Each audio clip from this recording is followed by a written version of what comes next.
Akashvani Adilabad 100.2 FM మనసు నిండా.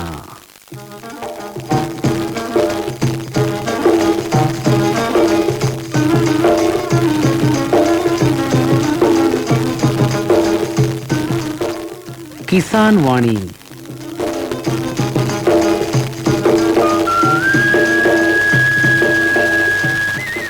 కేంద్ర వ్యవసాయ రైతు సంక్షేమ మంత్రిత్వ శాఖ వారి ప్రాయోజిత కార్యక్రమం. ప్రతి మంగళవారం, శుక్రవారం సాయంత్రం 7:15 నుంచి 7:45 దాకా కిసాన్ వాణిలో ఫోన్ ఇన్ ఉంటుంది.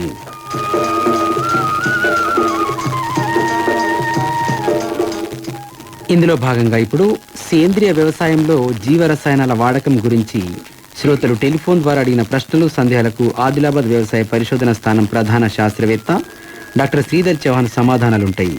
కాబట్టి రైతు సోదరులు తమ సందేహాలను తీర్చుకోవాలనుకుంటే ఫోన్ చేయవలసినటువంటి మా ఫోన్ నెంబర్లు 08732, ఇది ఆదిలాబాద్ ఎస్టీడీ కోడ్ నంబర్, 230081, ఇంకొక నంబర్ 295081. అయితే శ్రోతలు వాట్సాప్ ద్వారా కూడా ప్రశ్న అడగవచ్చు. మా వాట్సాప్ నంబర్ 08732230081.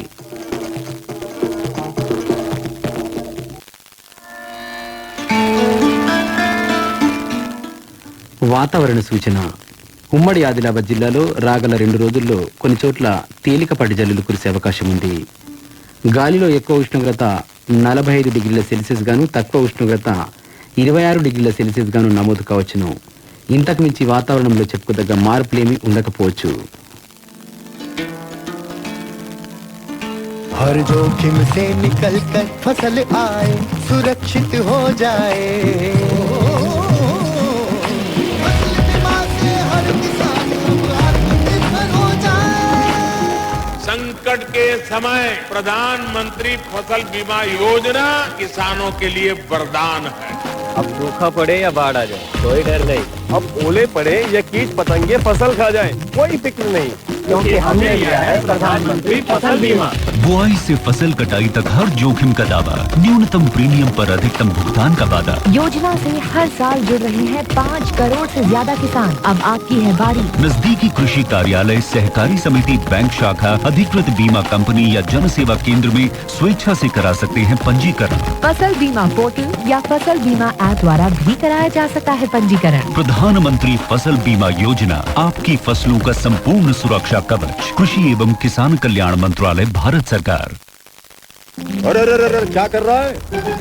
इधर इधर इधर हम बोल रहे हैं तेरे बीजू का। तो चला बोल रहा है?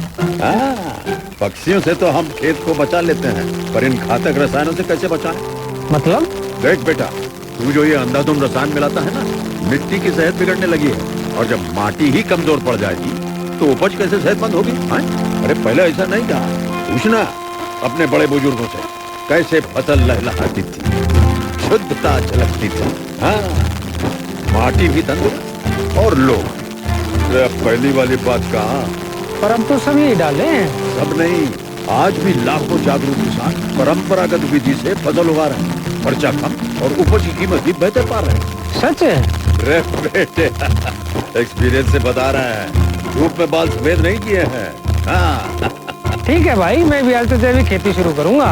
माटी से प्रेम की परंपरा है, परंपरागत खेती। 7:45 దాకా కిసాన్ వాణిలో ఫోన్ ఇన్ కార్యక్రమం కొనసాగుతుంది. సేంద్రియ వ్యవసాయంలో జీవరసాయనాల వాడకం గురించి శ్రోతలు టెలిఫోన్ ద్వారా అడిగిన ప్రశ్నలు, సందేహాలకు ఆదిలాబాద్ వ్యవసాయ పరిశోధన స్థానం ప్రధాన శాస్త్రవేత్త డాక్టర్ శ్రీధర్ చౌహాన్ సమాధానాలు ఇస్తారు. కాబట్టి రైతు సోదరులు తమ సందేహాలను తీర్చుకోవాలనుకుంటే ఫోన్ చేయవలసినటువంటి మా ఫోన్ నెంబర్లు 08732, ఇది ఆదిలాబాద్ ఎస్టీడీ కోడ్ నంబర్, 230081, ఇంకొక నంబర్ 295081. అయితే శ్రోతలు వాట్సాప్ ద్వారా కూడా ప్రశ్న అడగవచ్చు. మా వాట్సాప్ నంబర్ 08732230081. నమస్కారం అండి శ్రీధర్ చౌహాన్ గారు. నమస్కారం దినేష్ గారు. ముందుగా చెప్పండి, ఈ నేల ఆరోగ్య విషయంలో జీవన ఎరువుల పాత్ర ఎలాంటిదంటారు? అతిగా దిగుబడికి రైతుల దగ్గర నుంచి ఉన్న ప్రాక్టీస్ ఏంటంటే, మొదటి నుంచి కూడా అలవాటు పడ్డ ప్రాక్టీస్ ఏంటంటే, ఎక్కువ ఫర్టిలైజర్ వాడుకుంటే ఎక్కువ ఈల్డ్ వస్తుంది అనేది ఒక అభిప్రాయం ఉంది వాళ్ళ దాంట్లో. రాసాయనిక ఎరువుల వాడకం ఒకటే పరిష్కారం కాదు మనకి.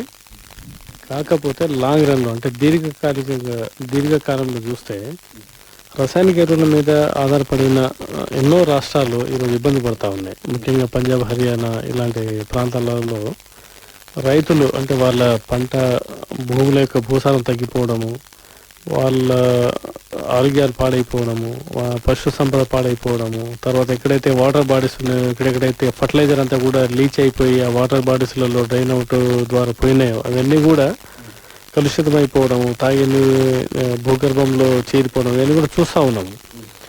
చెప్పే నా పాయింట్ ఏంటంటే రసాయనిక ఎరువుల ద్వారా అధిక దిగుబడి వస్తుంది, కానీ భూసారాన్ని మనము సుస్థిరంగా కాపాడుకుంటూ అధిక దిగుబడి చేసుకుంటేనే మనకి ఎప్పుడైనా కూడా బాగుంటుంది.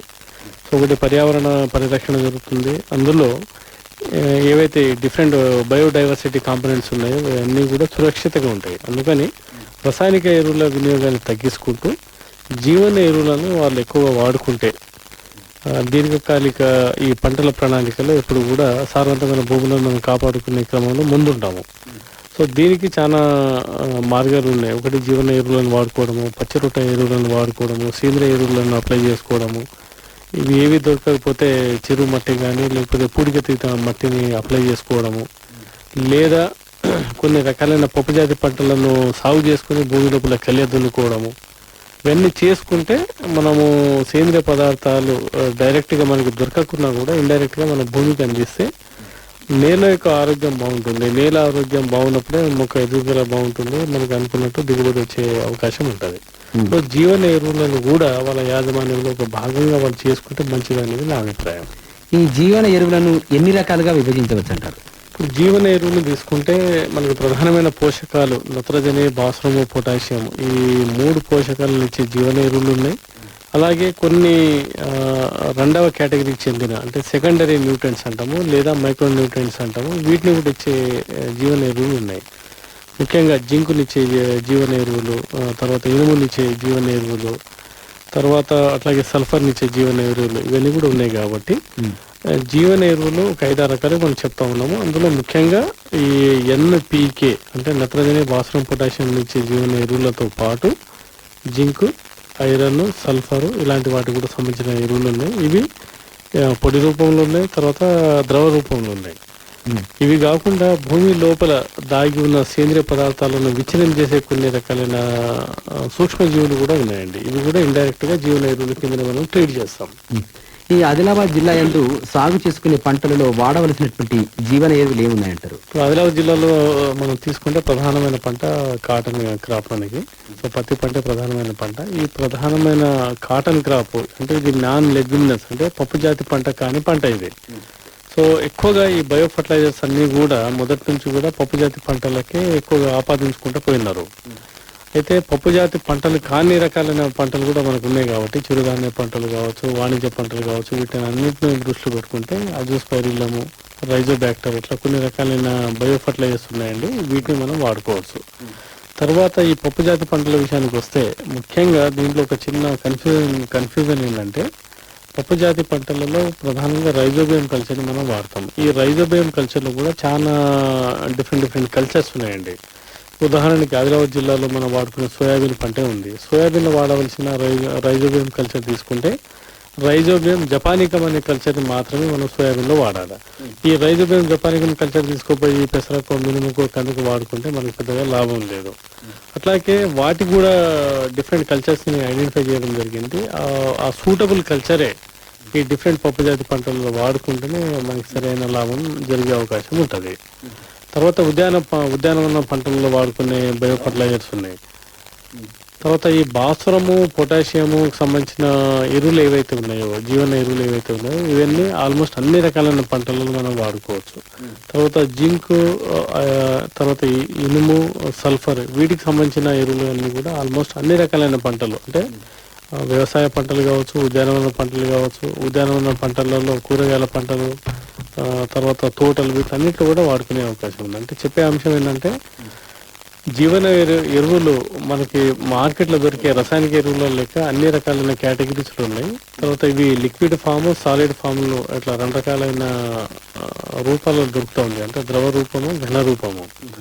తర్వాత వాడవలసిన టెక్నిక్ కూడా దీంట్లో డిఫరెంట్గా ఉంది. అంటే బయో ఫర్టిలైజర్స్ని మనం సీ ట్రీట్మెంట్ కింద వాడుకోవచ్చు, సాయిల్ అప్లికేషన్ చేసుకోవచ్చు, ఈవెన్ డ్రిప్ సిస్టమ్ ద్వారా మనం పంపించవచ్చు, లేదా డైరెక్ట్గా అంటే మొక్క మొదళ్ళలో అంటే మొక్క మొలిచాక ఆ సాళ్ళ మధ్యలో కూడా వాడుకునే కొన్ని రకాలైన బయో ఫర్టిలైజర్స్ ఉన్నాయి. సో అందుకని వాడవలసిన మెథడ్ డిఫరెంట్గా ఉంది, వాడవలసిన క్రాప్స్ డిఫరెంట్గా ఉన్నాయి, వాడవలసిన కల్చర్స్ డిఫరెంట్గా ఉన్నాయి. దీనిపైన కొంత సాంకేతికత అంటే పరిజ్ఞానం ఏదైతే అవసరమో అది మనం తెలుసుకొని ఇప్పుడు వ్యవసాయ శాఖలు కూడా చూసుకుంటే చాలా హ్యూమన్ రిసోర్స్ ఉంది. అంటే ప్రతి 5,000 ఎకరాలకు ఒక ఏఈఓ, తర్వాత మండలానికి ఒక వ్యవసాయ అధికారి ఇప్పుడు అందరూ అందుబాటులో ఉండే అవకాశం ఉంది. తర్వాత గ్రామాలలో రైతు వేదికలను కూడా కట్టుకోవడం జరిగింది. ఆ రైతు వేదికలలో రోజు వ్యవసాయ శాఖకు సంబంధించిన అధికారులు ఏదో రకంగా వాళ్ళు అవైలబుల్గా ఉంటా ఉన్నారు కాబట్టి సో ఈ కనీసం ఈ టెక్నికల్ ఇన్ఫర్మేషన్ తోటి వాళ్ళు వాళ్ళ పంటలలో వాడవలసిన కల్చరు, వాడవలసిన మోతాదు, వాడవలసిన పద్ధతి విధానం ఇవన్నీ కూడా తెలుసుకొని వాడుకోగలిగితేనే ఈ జీవన ఎరువుల ద్వారా కలిగే లబ్ధిని మనం పొందవచ్చు. ఈ జీవన ఎరువులు ఎక్కడి నుండి సేకరించవచ్చు అంటారు? ఇప్పుడు జీవన ఎరువులు సప్లై చేసే ఏజెన్సీస్ మనం చూసుకుంటే ప్రైవేట్లో ఎక్కువ మంది దీనిపైన ఫోకస్ చేయట్లేదండి. అయితే ఇప్పుడు ఉమ్మడి ఆంధ్రప్రదేశ్లో ఉన్నప్పుడు ఇంతకుముందు అమరావతిలో వ్యవసాయ పరిశోధన స్థానం అమరావతి, అక్కడ ఒక బయో కంట్రోల్ ల్యాబ్, ఒక ఈ మైక్రో ఆర్గానిజంకి సంబంధించిన ఒక ల్యాబ్ ఉండేది ఒకటి. ఈ జీవన ఎరువులన్నీ కూడా అక్కడ తయారు చేసి రాష్ట్రం మొత్తం మీద ఎక్కడ ఎవరు అడిగినా కూడా సప్లై చేసే అవకాశం ఉండేది. తర్వాత ఇప్పుడు ఆంధ్రప్రదేశ్ నుంచి తెలంగాణ ఏర్పడ్డాక ఇప్పుడు ప్రొఫెసర్ జయశంకర్ తెలంగాణ రాష్ట్ర వ్యవసాయ విశ్వవిద్యాలయం అంటే మా వ్యవసాయ విశ్వవిద్యాలయంలోనే ఒక మైక్రోబయాలజీలో ఇట్లాంటివి బయో ఫర్టిలైజర్ ప్రొడక్షన్ యూనిట్లో ఒకటి ఏర్పాటు చేయడం జరిగిందండి లాస్ట్ 3 years బ్యాకే. సో రైతులు ఈ ఫెసిలిటీని వాళ్ళు వాడుకొని ఒక 1.5 month అడ్వాన్స్గా అంటే సీజన్కి ఒక ఎర్లీగా ఒక 1 month అడ్వాన్స్గా వాళ్ళ డిమాండ్ని వాళ్ళు ఇవ్వగలిగితే ప్రొడక్షన్, ఎందుకంటే అది అంటే మైక్రో ఆర్గానిజం అవి డెవలప్ చేయాలా, ప్రొడక్షన్ కావాలా, వాటికి సూటబుల్ మైక్రో ఆర్గానిజం గ్రో అయిందో లేదా అంతా చూసుకునే ల్యాబొరేటరీ వర్క్ కాబట్టి అడ్వాన్స్గా ఒక 1.5 month టైం ముందు మనము వాళ్ళకి ఆర్డర్ ప్లేస్ ఇవ్వగలిగితే వాళ్ళకి కావాల్సిన మేరకి వాళ్ళకి ఏ పంటలలో ఎలాంటి కల్చర్ వాళ్ళకి కావాలో వాళ్ళు ఇవ్వడం జరుగుతుంది. తర్వాత యూనివర్సిటీ లేదా గవర్నమెంట్ నిర్దేశించిన రేట్ల ప్రకారమే అమ్ముతా ఉన్నారు. ముఖ్యంగా ఈ బయో ఫర్టిలైజర్స్లలో రైజోబియం సంబంధించిన కల్చర్ ఎట్లా అంటే మనకి 200 grams ప్యాకెట్ దొరుకుతా ఉంది. ఫాస్ఫరస్ కి సంబంధించిన, పొటాషియం కి సంబంధించిన కల్చర్స్ అయితే మనకి 1 kg ప్యాకింగ్ దొరుకుతా ఉంది.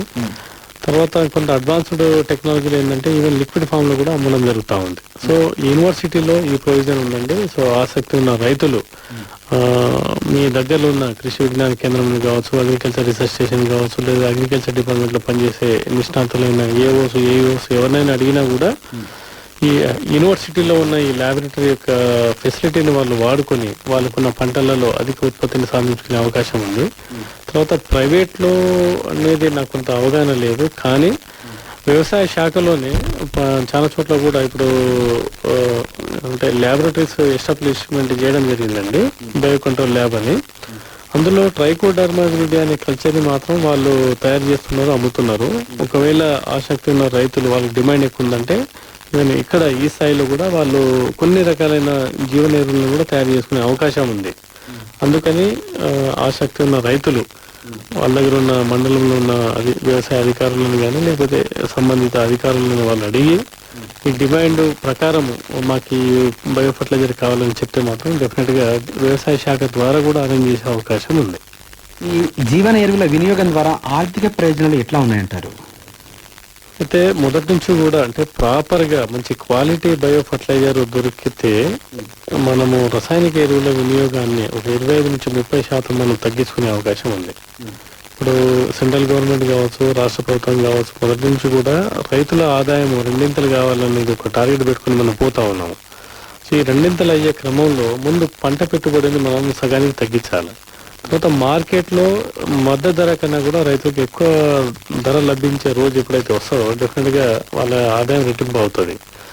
అయితే ఈ పెట్టుబడి ఖర్చును తగ్గించుకునే క్రమంలో మన బయో ఫర్టిలైజర్ని కూడా వాళ్ళ మేనేజ్మెంట్లో కానీ వాళ్ళ దైనందిన వ్యవసాయ ప్రాక్టీసులలో ఒక భాగంగా చేసుకుంటే అన్ని రకాలైన పంటలలో అన్ని రకాలైన ఎలిమెంట్స్కి అంటే నత్రజని, భాస్వరం, పొటాషియం లాంటి ప్రధానమైన పోషకాలే కాకుండా సూక్ష్మ పోషకాలకు సంబంధించిన బయో ఫర్టిలైజర్స్ కూడా దొరికే అవకాశం ఉంది. తక్కువ రేట్లో మనం తీసుకురావచ్చు. మనతో మాట్లాడడానికి ఒక రైతు ఫోన్ లైన్లో ఉన్నారు. హలో, ఎక్కడి నుంచి మాట్లాడుతున్నారండి? లైన్లో ఉండండి, ఒకసారి అడగండి, ఏం అడగాలనుకుంటున్నారు? హలో హలో హలో, ఎవరు, ఎక్కడి నుంచి? హలో, హలో, ఇది రాంగ్ నంబర్ ఉన్నట్లుంది. ఓకేనండి, థ్యాంక్ యూ. చెప్పండి. సో ఇంకా డిఫరెంట్ కాంపోనెంట్స్కి సంబంధించిన బయో ఫర్టిలైజర్స్ కూడా దొరికే అవకాశం ఉంది. కాబట్టి ఈ బయో ఫర్టిలైజర్స్ని వాడుకొని అంటే నాణ్యత కలిగిన బయో ఫర్టిలైజర్స్ని వాడుకోవడం ద్వారా మనము కనీసం ఒక 20-30% పెట్టుబడి ఖర్చును, ముఖ్యంగా రసాయనిక ఎరువుల మీద వాడుకునే ఖర్చుని మనం తగ్గించుకునే అవకాశం ఉంది. బయో ఫర్టిలైజర్స్ వినియోగం ద్వారా మొక్క యొక్క పెరుగుదల కానీ, అభివృద్ధి కానీ, లేదా మనకు వచ్చే ఉత్పాదకత కానీ కూడా పెరిగే అవకాశం ఉంది. తర్వాత నేలలు తొందరగా చౌడు నేలలుగా మారిపోవడం కానీ, లేకపోతే ఆమ్ల నేలల కింద కన్వర్ట్ అయ్యే అవకాశం తక్కువ ఉంటుంది. తర్వాత వేరే ఇతరత్ర అంటే భూమి లోపల ఏవైతే కొన్ని రసాయనిక ఎరువుల నిల్వలు ఎక్కువగా పెరిగిపోతా ఉన్నాయో, ముఖ్యంగా భాస్వరానికి సంబంధించిన ఎరువుల మోతాదు అనేది భూమి లోపల చాలా అంటే అవశేష రూపంలో ఉంటా ఉంది. సో ఈ మొక్కలకు అందని రూపంలో ఏదైతే భాస్వరం ఉందో దానిని కరిగించి మొక్కలకి ఇచ్చే ఒక బెస్ట్ బయో ఫర్టిలైజర్ ఏంటంటే ఫాస్ఫరస్ సాల్యులైజింగ్ బ్యాక్టీరియా. ఫాస్ఫరస్ ని భూమి లోపల ఉన్న ఏవైతే కరగని రూపంలో ఉన్న భాస్వరం ఏదైతే ఉందో దాన్ని కరిగించి మొక్కల వేళ్ళకి అందిస్తూ ఉంది. అది మొక్కలు తీసుకుంటే ఇది ముఖ్యంగా భాస్వరపు ఎరువులో ఏమవుతుందంటే మనకి మొక్క చివరి దాకా కూడా అవసరం పడుతుంది, కానీ స్లోగా అవైలబుల్గా ఉంటుంది. అందుకని ఈ కొద్దిగా దొరికే భాస్వరం ఎరువులు మొక్క పూర్తి జీవితకాలంలో దొరికే విధంగా దాన్ని కన్వర్ట్ చేసుకునే అవకాశం పిఎస్బి వినియోగం ద్వారా కలిగే అవకాశం ఉంది. కాబట్టి తప్పకుండా ఇట్లాంటి ఎరువులను వాడుకుంటే వాళ్ళ పెట్టుబడి ఖర్చును గణనీయంగా మనం తగ్గించుకునే అవకాశం ఉందండి. ఒక వాట్సాప్ సందేశం వచ్చింది. దీన్ని పంపినటువంటి వారు స్వామి ధన్మూరు నుంచి అడుగుతున్నారు. ఏమడుగుతున్నారంటే, ఎండాకాలం పెంట ఎరువు కొట్టడము కరెక్టా, లేకపోతే జూన్ నెలలో పెంట ఎరువు కొట్టడం కరెక్టా వర్షాలు పడ్డ తర్వాత అని అడుగుతున్నారు. అయితే హలో, ఇంకొకరు ఫోన్ చేసినట్టున్నారు. హలో, ఒక రైతు ఫోన్ చేసినట్టున్నారు. వాటిని మాట్లాడారు. లైన్లో ఉండండి. ఎవరు, ఎక్కడి నుంచో చెప్పండి. నేను రామేశ్వర్ గాయక్వాడ్ నవేగావ్ సార్. రామేశ్వర్ గాయక్వాడ్ నవేగావ్, ప్రకృతి వ్యవసాయ రైతుని. ఒక్క నిమిషం లైన్లో ఉండండి. అడగండి, ఏం అడగాలనుకుంటున్నారు? నమస్తే రాజేశ్వర్ గారు. నమస్కారం సార్. నమస్తే, చెప్పండి. సార్, ఇప్పుడు మనము అది ట్రైకోడర్మా విరిడి ఏదైతుందో జీవన ఎరువులతో అది తయారు చేయడానికి కొంచెం హార్డ్ ప్రాసెస్ ఉంది. ఓకే. మేము ప్రకృతి వ్యవసాయంలో ఏది కాలబెట్టకుండా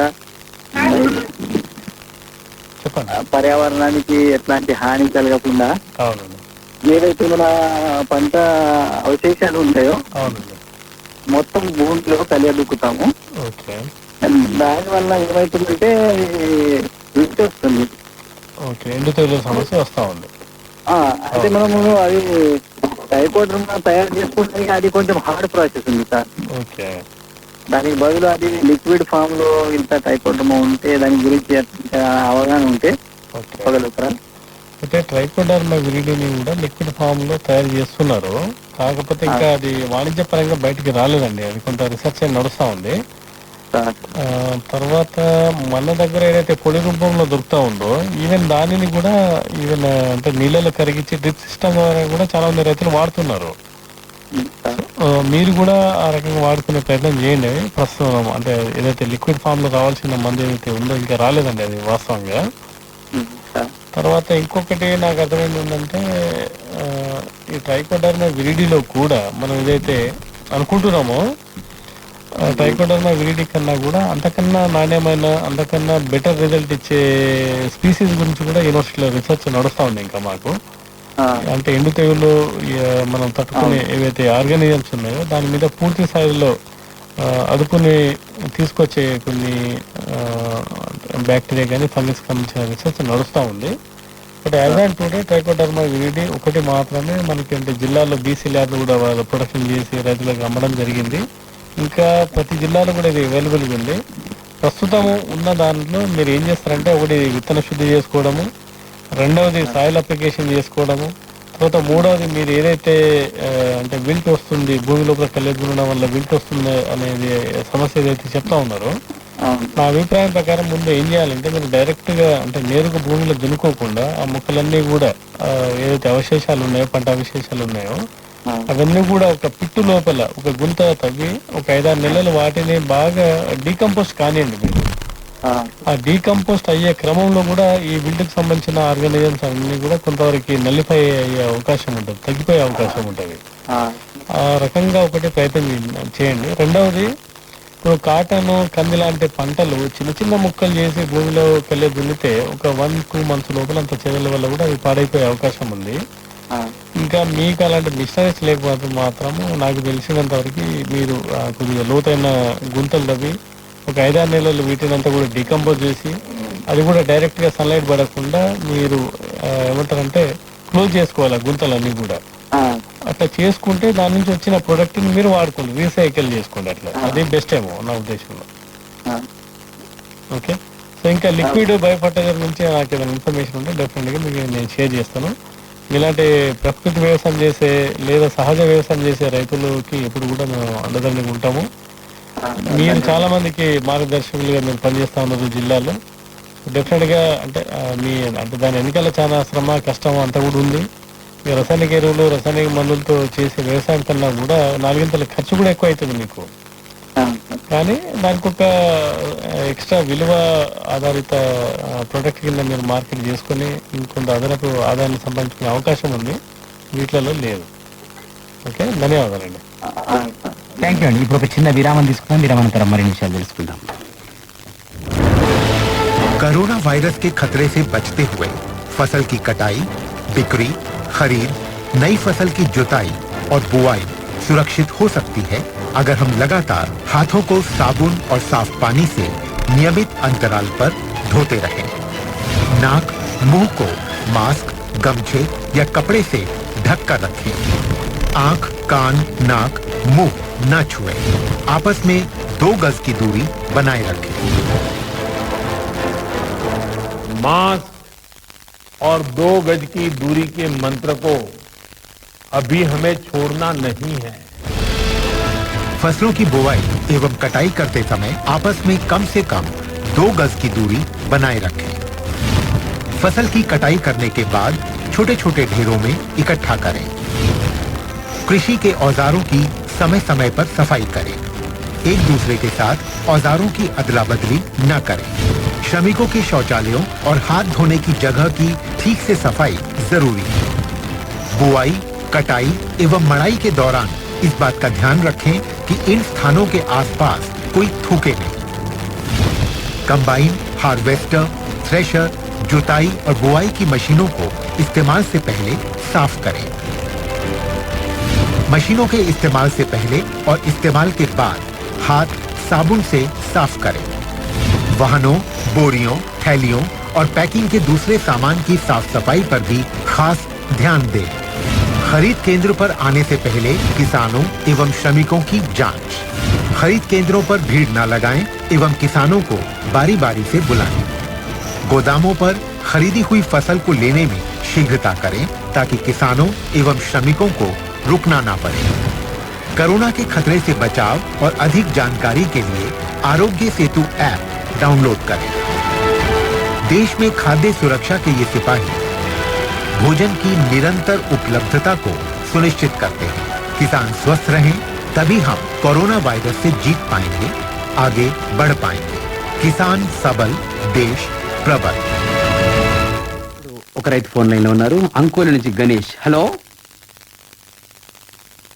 హలో గణేష్, సార్ అడుగు ఏం అడగాలనుకుంటున్నావు? ఇప్పుడు సోయాబీన్ కు విత్తన శుద్ధి ఏం చేయాలి సార్? సోయాబీన్ లో రైజోబియం జపానికం లేదా బ్రాడీ రైజోబియం అనే పేరు మీద ఈ మన దగ్గర ఆదిలాబాద్ లో దొరుకుతాయి సార్. ఆదిలాబాద్ లో నేను నా రేడియో టాక్ మీద మొదటి నుంచి వింటా ఉంటే ఏది అంటే ఇట్లాంటివి బయో ఫర్టిలైజర్స్ మార్కెట్ లో దొరకవు. ఒకటి కమర్షియల్ గా, రెండవది మా దగ్గర కూడా ప్రొడక్షన్ యూనిట్ లేదు. ఇప్పుడు మీలాంటి రైతులు పెద్ద మొత్తంలో మాకు ఇది కావాలి అని ముందుకు వస్తే మేము యూనివర్సిటీని అప్రోచ్ అవుతాము, యూనివర్సిటీ వాళ్ళు సప్లై చేస్తారు. ఎందుకంటే మా యూనివర్సిటీకి కనీసం మీరు ఒక 15-20 రోజుల సమయం ఇవ్వాలి ఈ ప్రొడక్షన్ చేయాలంటే. అంటే రాత్రికి రాత్రి మిషన్తో తయారు చేసేది కాదు ఇది.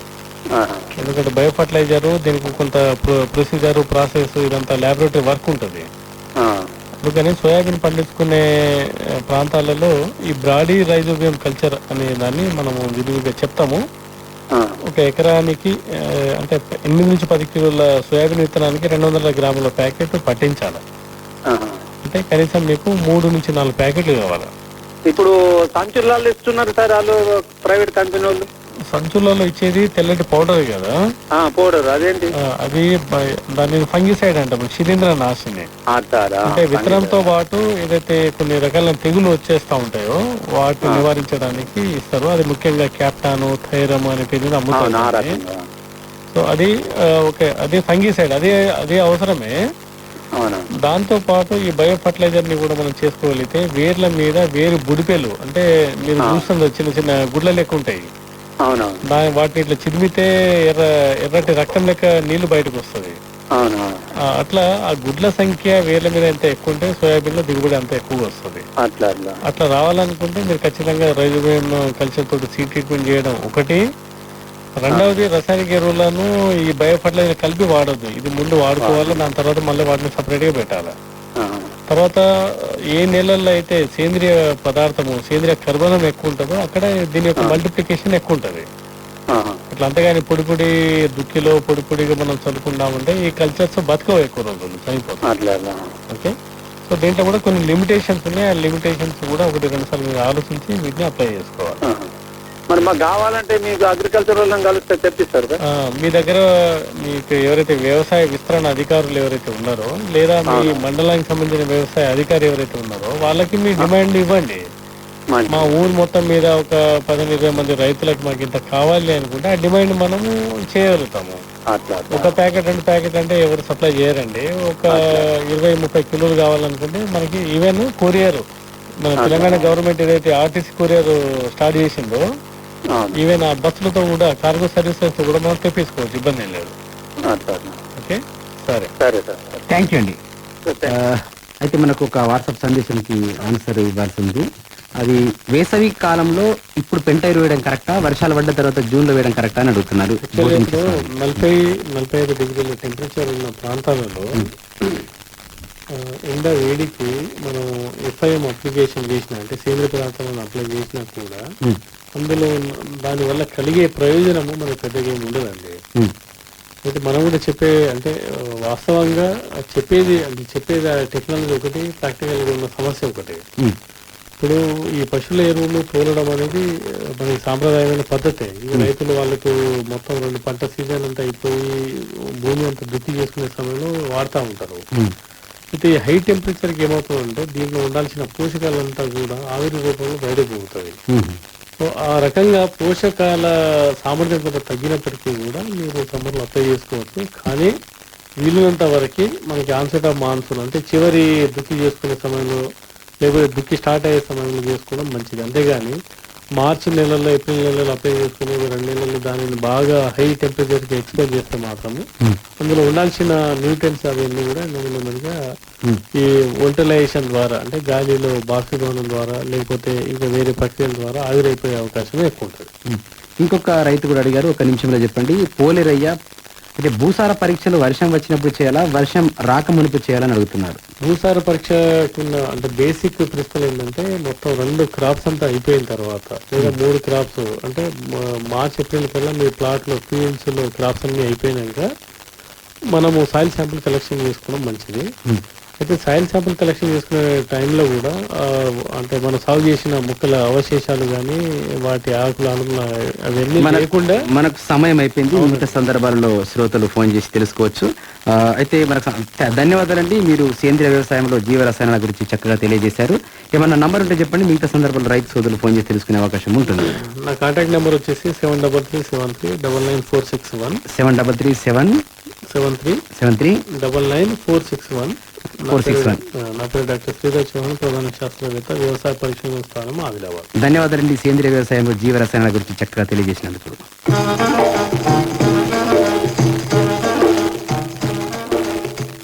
కిసాన్ వాణి కార్యక్రమం ఇంతటితో సమాప్తం. మళ్ళీ శుక్రవారం రాత్రి 7:00 కిసాన్ వాణిలో ఫోన్ ఇన్ ఉంటుంది. ఆకాశవాణి ఆదిలాబాద్ 100.2 FM మనస్సు నిండా. ఆకాశవాణి ఆదిలాబాద్ 100.2 FM మనస్సు నిండా.